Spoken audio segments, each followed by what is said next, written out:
ये मैं आपको सीधे लेकर चलूंगी। इस वक्त बीजेपी की तरफ से प्रेस कॉन्फ्रेंस की जा रही है।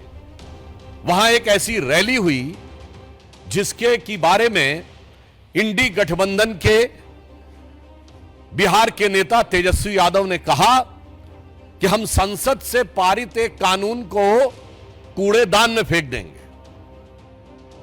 यह बहुत गंभीर विषय है। उन्होंने वक्फ बोर्ड के कानून के लिए कहा कि हम इसको कूड़ेदान में फेंक देंगे, जबकि वो भारत की संसद के दोनों सदनों से पारित है, कोर्ट में विचाराधीन है। एक नहीं आधा दर्जन हाई कोर्ट के जजमेंट बहुत स्पष्ट रूप से इलाहाबाद हाई कोर्ट और कलकत्ता हाई कोर्ट के जजमेंट उनके पक्ष में है। इसका अर्थ यह हुआ है तेजस्वी यादव और इंडी गठबंधन के अन्य नेताओं के द्वारा उससे साफ है कि यह संविधान को कूड़ेदान में फेंकने की 50 साल पुरानी मानसिकता से बाहर नहीं आ पा रहे हैं। 50 साल पहले भी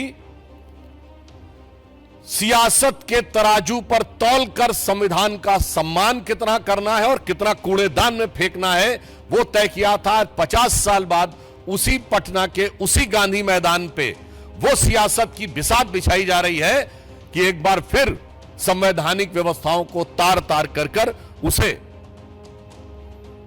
कूड़ेदान में फेंक देना है। परंतु भारतीय जनता पार्टी और एनडीए गठबंधन इस बात के लिए कृत संकल्पित है कि हम बाबा साहब अंबेडकर के संविधान को, उसके किसी भी प्रावधान को कोई कूड़ेदान में फेंकना चाहेगा तो हम उसे नहीं होने देंगे। और मैं यह भी स्पष्ट करना चाहता हूं, जो बात पहले भी कही जा चुकी है, वक्फ बोर्ड के जिन प्रावधानों के विरुद्ध इंडी गठबंधन के नेता बार बार बोल रहे हैं, क्या वो प्रावधान सऊदी अरब में लागू है जो इस्लाम की जन्मस्थली है? नहीं। क्या इंडोनेशिया में लागू है जो सबसे बड़ा मुस्लिम देश है? नहीं।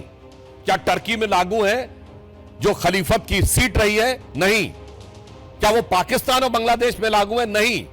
जो आईएसआईएस की भूमि है, सीरिया और इराक के हिस्से, वहां पे लागू है? नहीं। तो मैं पूछना चाहता हूं इंडी गठबंधन से, क्या आप बिहार में क्या सऊदी अरब, इंडोनेशिया, टर्की और आईएसआईएस से ज्यादा बड़ा शरिया का कानून लागू करने की सोच रहे हैं? हमें इस बात का सीधा और साफ जवाब चाहिए। जहां तक धार्मिक पक्ष की बात है, तो समाजवाद का चोला ओढ़े हुए ये जो राजद समाजवादी पार्टी यानी सपा जैसे दल हैं, मैं पूछना चाहता हूं, समाजवाद तो कहता है ना कि इक्वल डिस्ट्रीब्यूशन ऑफ वेल्थ होना चाहिए, गरीब को अधिक से अधिक हिस्सा मिलना चाहिए। और आप क्या कह रहे हैं कि ये 39 लाख एकड़ जमीन पे चंद सरमाएदारों का कब्जा होना चाहिए, चंद मुल्ला मौलवियों का कब्जा होना चाहिए। यह एक सोची समझी व्यवस्थित मानसिकता है जो समाजवाद के विचार के बिल्कुल विरुद्ध है। और इसके अतिरिक्त सिर्फ इतना ही नहीं है, इनका विचार संविधान को किस सीमा तक तार तार करने का है। ये लोग गरीब और मजलूम मुस्लिम के हक के साथ नहीं खड़े हैं जिसके साथ समाजवाद को खड़ा होना चाहिए। ये चंद मुट्ठी भर सरमाएदारों के हक के साथ खड़े हैं जो कि मजहब का नाम लेकर उनका शोषण करना चाहते हैं।